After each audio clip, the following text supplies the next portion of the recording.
मेरी मालकिन तीर्थ यात्रा पे गई तो अपनी 15 साल की बेटी को मेरे पास छोड़ गई। मैं भी भाग भाग कर उनके सारे काम करता, रात होती तो उसे अपने पास सुला लेता। मालकिन ने भी इज्जत दे रखी थी। अगली रात हुई तो मुझे कुछ नरम नरम सा महसूस हुआ। मैं घबराकर उठा तो मेरे होश उड़ गए। मालकिन की बेटी उसी रात मालकिन तीर्थ यात्रा पे जा रहे थे, इसलिए सुबह से मेरी जान आफत में आई हुई थी। बार बार मुझसे कहते, मोहन मेरा पूरा घर तेरे हवाले है, जितना भरोसा मैं तुझ पे करती हूँ घर में किसी नौकर पे मुझे नहीं है। मेरा नाम मोहित है। मेरी उम्र 24 साल की थी, लेकिन मैं 12 साल की उम्र से मालकिन के घर में काम कर रहा था, इसलिए जितना भरोसा वो मुझ पे करते थे किसी और पे नहीं करती थी। इसलिए वह मुझे हर बात बता रही थी। कहने लगी, देखो मोहन, अपनी बेटी काजल को मैं घर पे छोड़ के जा रही हूँ, इसका बहुत ख्याल रखना। तुम्हें पता है ना, इसे नींद में चलने की आदत है। मैं सिर हिलाने लगा कि मालकिन मुझे मालूम है। हालांकि मुझे क्या मालूम हुआ, मैं अपने कमरे में ही सोती थी। मेरी उम्र से परी 15 साल की थी, लेकिन जरा पब्लिक किस्म की थी, बेवकूफ़ और लाडली मालकिन की एक लड़की बेटी थी, इसलिए लाड प्यार से रखा हुआ था। अभी तक गुड्डे गुड़िया से खेलती थी। मैंने कहा कि मार्केट में इसका ख्याल रखूँगा, लेकिन इसके बाद जो बात मालकिन ने मुझे की, मैं तो तंग सा रह गया। वो कैसे मुझे यह बात कर सकती है। वो कहने लगी, रात को तुम मेरी काजल के पास ही सो जाओगे, इससे कमरे में रहोगे या पास रहोगे। पूरी आंखें हैरत फैल गई। मेरा तो दिमाग ये सुनकर घूमने लगा। मैंने कहा, मालकिन कैसे छोटी बीबी के कमरे में सो सकता हूँ, आप सोचकर तो बात करें, या ठीक नहीं है। ये कहने लगी, मोहित मुझे कुछ नहीं सुनना, मैंने सो कह दिया, बस कह दिया। तुम काजल के कमरे में ही रहोगे और वहीं सोओगे। मुझे मालकिन के यह बात किसी तौर पे सही नहीं लग रही थी, लेकिन हाल में उन्हें बार बार इनकार नहीं कर सकता था। लेकिन मैं दिल में यह पक्का इरादा कर चुका था कि मैं काजल के कमरे में नहीं सोऊंगा। मेरी मालकिन एक विधवा औरत थी, लेकिन वह बहुत अमीर मालकिन बहुत अमीर थी। बहुत ज़्यादा जायदाद थे, जहाँ से उन्हें खूब पैसा आता था, और एक ही बेटी थी जिसे के प्यार से पाल थे। जब मैं मालकिन के घर में काम करने के लिए आया था तो उस वक्त मालिक जिंदा थे। उन्होंने तो मालकिन को फूलों से हल्का रखा था, बहुत प्यार करते थे। वह मालिक से लव मैरिज की। उनकी दोनों एक साथ बहुत खुश थे। काजल पैदा होने के 6 महीने बाद मालिक का हादसे में देहांत हो गया। मालिक के साथ ही दीवानी जैसी बातें करने लगी। कभी कहती, वह अभी आज आएंगे, मुझे छोड़कर क्यों नहीं कहाँ जा सकते हैं। मैं इस वक्त 10 साल का था, लेकिन मालकिन की हालत देखकर फुट फुट कर रोया था, क्योंकि उनका रवैया शुरू से मेरे साथ बहुत अच्छा था। वह मेरा भी बड़ा ख्याल रखते थे, इसलिए मुझे उनका दुख देखा नहीं जाता था। जब काजल पैदा हुई तो पहले तो मालकिन बहुत रोई थी, मालिक की याद करके, लेकिन फिर उसका दिल काजल के लिए लग गया। मालिक के माँ बाप ने बहुत ज़्यादा मालिक की दूसरी शादी कर देने के लिए कहा, लेकिन उन्होंने साफ इनकार कर दिया। कहने लगी, नहीं, अपने पति से बहुत मोहब्बत करती थी और अपनी सारी ज़िंदगी पति के नाम पर ही गुजारूंगी। मालकिन ने फिर यही किया, पूरा घर उन्हें संभाल लिया था। इतने बगैर वह देखी 14 साल वक्त गुजर गया था। मालिक का सबसे ज़्यादा वफादार और भरोसेमंद करने वाला नौकर मैं था। घर वार की देख रेख मालकिन ने मेरे हाथ वाले रखे थे, लेकिन मैं भी नमक का हिसाब चुकाया था। एक एक पाई का हिसाब मालकिन को देता था। इस साल मालकिन के माँ पापा तीर्थ यात्रा पे जा रहे थे, इसलिए मालकिन ने कहा वह भी तीर्थ पर जाना चाहती है। यह सुनकर पहले तो काजल हंगामा कर दिया, फिर कि अकेले यहाँ नहीं रहेगी, लेकिन उसके फाइनल पेपर थे, इसलिए मालकिन मना करने लगी कि तुम्हारी पढ़ाई खराब नहीं करना चाहती, इसलिए तुम अगली बार मेरे साथ चलना। बड़ी मुश्किल से तो वह मानी थी, लेकिन कुछ मुझे कह रही थी। यह बात मुझे सही नहीं लग रही थी। मालकिन मुझे सब कुछ समझा बुझा करते थे। यात्रा पे चली गई और जाते ही मैं सोफे पे बैठकर सुकून से लंबा सांस ली और फिर खाना बनाने वाले को बुलाया और बढ़िया से चाय लेने को। लेकिन मालकिन होते तो मैं कभी सोफे पे नहीं बैठता था। हालांकि उन्होंने मुझे कभी इनकार नहीं किया था, लेकिन मैं मालकिन की और नौकर के लिए आज हमेशा काम रखता था। लेकिन अब सोफा पे बैठ रहा था कि मालकिन गई है तो कुछ दिन मालिकों के वाले ठाठ से रह। मैं सुकून की सांस ली और मज़े से अपनी दोनों टांगें सामने शीशे की टेबल पे रख दी। शीशे के रिमोट से हाथ लिया, टीवी चैनल बदलने लगा। मैं सोच ही रहा था कि कौन सा चैनल देखूं कि तभी कमरे का दरवाज़ा खुला और काजल हॉल में आ गई और उसने मेरे बैठने के तौर तरीके देख तो माथे पर बाल डालकर बोली, मोहित के बच्चे, तुम्हारी शिकायत तो मैं माँ के आते ही उन्हें बतलाऊंगी। यह कैसे उनकी कीमती टेबल पर पाँव पसार के बैठे थे। यह सुनते ही मैं घबरा कर बिल्कुल सीधा होकर बैठ गया। मैंने कहा, छोटी बेबी, ऊपर वाले के लिए मालकिन से मेरी शिकायत न लगाना। मैं फ़ौरन ही टीवी बंद किया और रिमोट साइड में रख दिया। काजल माथे पे गुस्सा चढ़ाए हुए आराम से आकर सोफे पे बैठे और अपने रिमोट को अपने हाथ में पकड़ लिया। खाना ने माँ का घर पे नहीं, उनका मतलब यह न समझा कि तुम लोगों को सर पे चढ़ाऊंगी। जब तक घर पर नहीं है, इस घर की मालकिन मैं हूँ, इसलिए जो कहूँ तुम लोग वही करोगे। मैंने सीने पे हाथ रखा और सर झुकाया। जी जी जी, क्यों नहीं छोटी मालकिन, जैसा आपका हुक्म। अंदर से मेरा जी तो जल रहा था। मेरी कभी भी मालकिन की बेटी से 1 मिनट भी नहीं बनती थी। हर वक्त उनकी हरकतें करती थी और उनकी हरकतों से परेशान हो जाता था।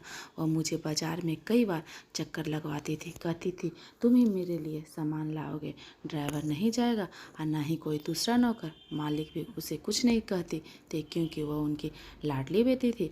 मुझसे भी रहती थी, मोहित, जो छोटी मालकिन कहती है वह भी कर दो। तो कब नौकर चाय लेके आया, मुझे ऐसा खड़ा देख अजब सी हंसी मुझ पर हंसने लगा था। कहने लगा, अभी तो बड़ा रौब जमा रहे थे, आ गए ना अपनी औकात पे। मैंने उसे घूर कर खा जाने वाली नज़रों से देखने लगा था। उसने चाय का कप टेबल पर रख दिया। 4 महीने चाय पीने की थी। वो बड़े मज़े से काजल चाय पी ली थी। ऐसे ही पूरा दिन इधर उधर के कामों में गुजर गया। जैसे ही रात हुई, मैं क्वार्टर में जाने लगा तो काजल कहने लगी, तुम कहाँ जा रहे हो? मोहित, माँ ने कहा था तो मेरे कमरे में ही सो जाएंगे। यह सुनते ही मुझे मालकिन की बात याद आ गई। मैं हैरान से काजल की तरफ देखने लगा। छोटी मालकिन, मुझे अपने क्वार्टर के अलावा कहीं नींद नहीं आती और मैं नौकरानी भी तो है, आप उनके साथ क्यों नहीं सो जाते? वह कहने लगी, माँ ने कहा था तुम सोओगे, मतलब तुम ही सोओगे। चलो शराफत से आओ मेरे कमरे में और कालीन पर जाकर लेट जाओ। मैं कमरे में आ गया, लेकिन मुझे अजीब सी बेचैनी शुरू हो गई थी। काजल बेड पर जाकर लेट गई थी। उसने लाइट ऑफ कर दिया था। कमरे में इस वक्त गुप्त अंधेरा था। मेरा दिल बड़ी ज़ोर ज़ोर से धड़क रहा था। भले वह 15 साल की थी, लेकिन मैं तो 15 वर्ष का न था। मुझे किसी कि एक बात याद आने लगी जो मैंने कहीं बाहर सुनी थी। जहाँ एक मर्द और एक औरत रहता है, वहाँ शैतानी तीसरा शैतान होता है। पता नहीं मालकिन ने ऐसा क्यों कहा कि मैं उनकी बेटी के कमरे में अकेला सोऊं। उन्हें चाहिए था कि वो नौकरानी को काजल के साथ सुलाते। कमरे में हल्की सी रोशनी थी। एक नज़र मेरी बेड पर लेटी काजल पे पड़ी तो उसके चेहरे पे जाकर मेरी नज़र टिक गई। सोई हुई बड़ी मासूम लग रही थी, बिल्कुल खोलकर सो रही थी। एकदम मैंने अपनी नज़र बदली, अपनी आंखों को जोर से बंद कर ली और सोने की कोशिश करने लगा। इससे पहले कि मुझे पर शैतानी हावी हो, मैं सो जाऊं। ऊपर वाले को ध्यान करते करते न जाने कब मेरी आंखें लग गई थी। घड़ी तेज अलार्म बजने पर मेरी आंखें खुली। मैं हड़बड़ा कर उठा, बैठा तो देखा काजल नींद में अपनी घड़ी का ऐलान बंद कर रही थी। मैंने सामने लगी घड़ी की तरफ देखा तो 7 बज रहे थे। मैं फौरन उठकर अपने कमरे से बाहर निकला। तो स्कूल जाना था और उनका पेपर भी था। मालकिन ने कहा था कि ड्राइवर के साथ काजल को अकेला मत भेजना। इसलिए काजल तैयार होकर कमरे से बाहर आई तो ड्राइवर के साथ मैं जाकर उसे स्कूल छोड़ आया। इसके बाद मैं ज़मीनों के हिसाब किताब देखने लगा। इस हिसाब किताब में सारी जिम्मेदारियां मेरी है। उन कामों में ऐसा उलझा तो मुझे याद भी नहीं रहा कि काजल को वापस ले भी मुझे लाने जाना है। तब तक मैं न चाहता ड्राइवर भी काजल को स्कूल से लेने नहीं जाता, पर यह मालकिन का हुक्म था। मैं अपने काम में ऐसा लगा हुआ था कि मेरे दिमाग से यह बात बिल्कुल निकल चुके थे। 12 बजे काजल की छुट्टी होनी थी और मुझे 2 बज चुका था। अब मेरे फ़ोन पे घंटी बजने लगी। तब मैंने नंबर देखा तो मालकिन का था। मैं जल्द से फ़ोन उठाया। मुझ पे भड़क के उठने ठिकाने लगी। मुझे काजल की कॉल आई थी, अभी तक स्कूल में है, तुम उसे लेने क्यों नहीं गए? यह सुना तो मेरा दिमाग घूम गया। मैं बिल्कुल भूल चुका था मैंने वह ज़मीनों का हिसाब किताब लगा हुआ था। मालकिन कहने लगी, जाओ जाकर पहले उसे लेकर आ। मैंने सारे खाते बंद किए और घर के बाहर निकला। सामने ड्राइवर ने मुझे गुस्से वाली नज़रों से देखा था। मैंने कहा, तुम में बात नहीं कर सकते? छोटी मालकिन की छुट्टी हो गई है। वह कहने लगा, क्यों बताऊं? मालकिन तो तुम्हें सब नौकर का सरदार बना कर गई है। उन बातों में खुद ख्याल रखो। ड्राइवर की बात तो मुझे गुस्सा दिला दिया। मालकिन क्या आ गई थी? सारे नौकर सर पे चढ़ गए। ये वरना उनके सामने तो सर झुकाए रखते थे। वह हाल में जल्दी से ड्राइवर के साथ बैठा और स्कूल चल पहुंचा। वो स्कूल पूरा खाली हो चुका था, सिर्फ काजल ही स्कूल में थी। वहाँ पर चौकीदार मुझे देखकर बोला, इतनी लेट क्यों? और गुस्से से लाल पीली होती हुई गाड़ी में बैठी। जितनी देर मैं घर नहीं पहुंचा वो मुझसे बातें ही सुनाती रही। कहने लगी, माँ को आने दो, तुम्हारे कान खिंचवाए तो फिर मुझसे कहना मेरा कसूर था, इसलिए मैं चुपचाप उनकी सारी बातें सुन रहा था। उसने तो खाना बनाने वाली नहीं, खाना तैयार नहीं किया हुआ था। नौकरानी ने भी घर की साफ सफाई ठीक से नहीं की थी, बस अपनी बातों में बिजी थी। यह देख मेरा सर चकरा आने लगा। मालकिन के बगैर तो पूरा घर ही अस्त व्यस्त हो गया था। मैं उन्हें कुछ कहता तो सब कहते कि तुम हमारी तरफ नौकर हो, ज़्यादा हमारे सर पे मत हो। तो मालकिन के बिना बौखलाए रह गया। तो मैंने नौकरानी से ठीक से सफाई करने को कहा।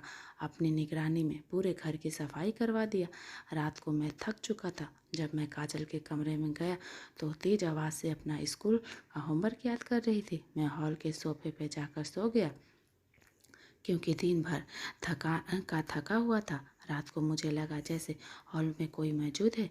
किसी की कदमों की छाप मुझे कानों में सुनाई दे रही थी।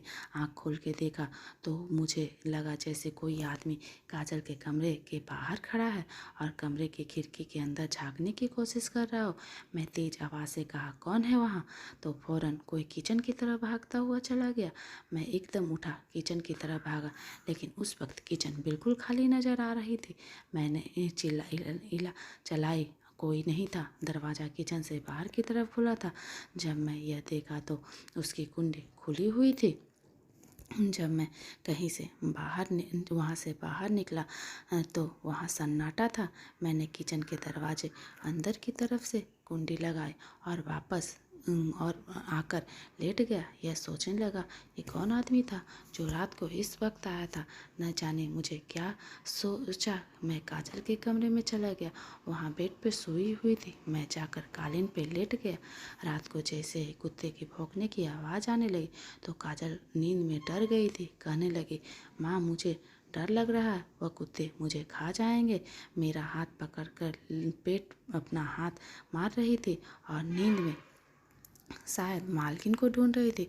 मुझे समझ नहीं आ रहा था ऐसे मौके पे मुझे क्या करना चाहिए। मैं हाल में ही अपने बेड से उठा, अपना हाथ काजल के हाथ में दे दिया। मेरा हाथ पकड़कर फिर वह गहरी नींद में सो गई। काफ़ी देर खड़ा इंतजार करता रहा कि कब वह गहरी नींद में सो जाए और अपना हाथ उससे छुड़ाकर जब वह गहरी नींद में सो गई तो मैंने धीरे धीरे अपना हाथ उसके हाथ से अलग किया और दोबारा कालीन पर जाकर लेट गया। इसके बाद मैं काजल के ही कमरे में सोने लगा था। एक नौकर ने दूध की खीर बनाई तो कहने लगा, तुम भी खा लो, बड़ी सुकून की नींद आएगी। मैं भी वह खीर खा ली और रात को काजल के कमरे में चला गया।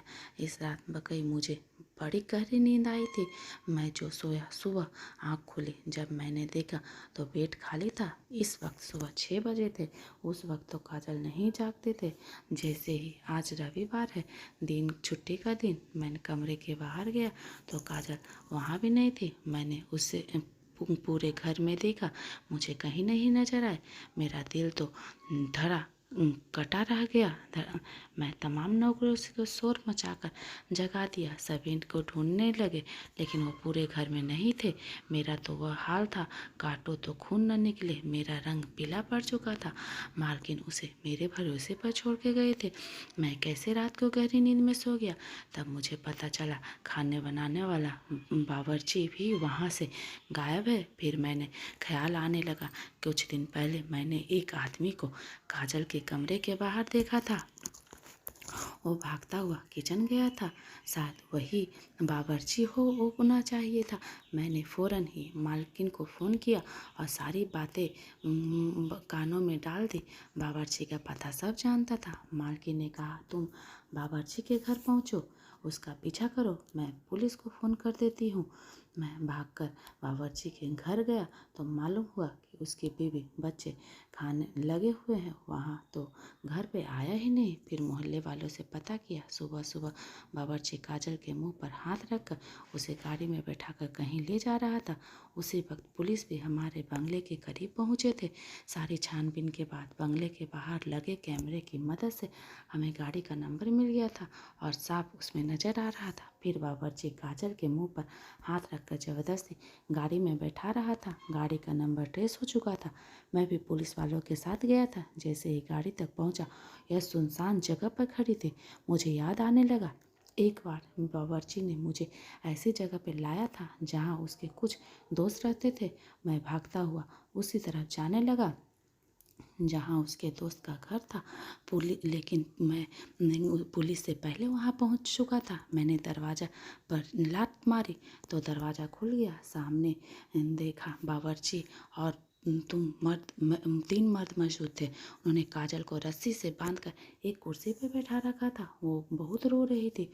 वह रोकर देखकर मेरा खून खौल उठा। मैंने आओ देखा न ताओ उन तीनों की पिटाई शुरू कर दी। पुलिस भी वहाँ पहुँच गए थे। उसे पकड़कर जेल में बंद कर दिया। रोते हुए काजल मेरे गले लग गई, डरी हुई थी। मैंने कहा, तुम परेशान मत हो, जब तक मैं जिंदा हूँ तुम्हें कोई नुकसान नहीं पहुँचा सकता। मालकिन के आप आ गई थी। मालकिन काजल को गले लगा कर रोने लगी और मुझसे कहने लगी, तुम पर भरोसा था कि तुम मेरी बेटी की हिफाजत करेगा। मैंने कहा था मैंने हमेशा इसको अपनी छोटी बहन की तरह समझूंगा और जब तक जिंदा हूँ फिक्र मत करना, आपके बेफिक्र रहो। न तो कोई आपके तरफ आंखें उठाकर देख सकता और ना ही काजल की तरह। यह सुनकर मालकिन खुश हो गई। दोस्तों, ये कहानी आपको कैसी लगी कमेंट करके ज़रूर बताएं। कहानी अच्छी लगी हो तो प्लीज़ वीडियो को लाइक करें, शेयर करें, चैनल को सब्सक्राइब करना ना भूलें।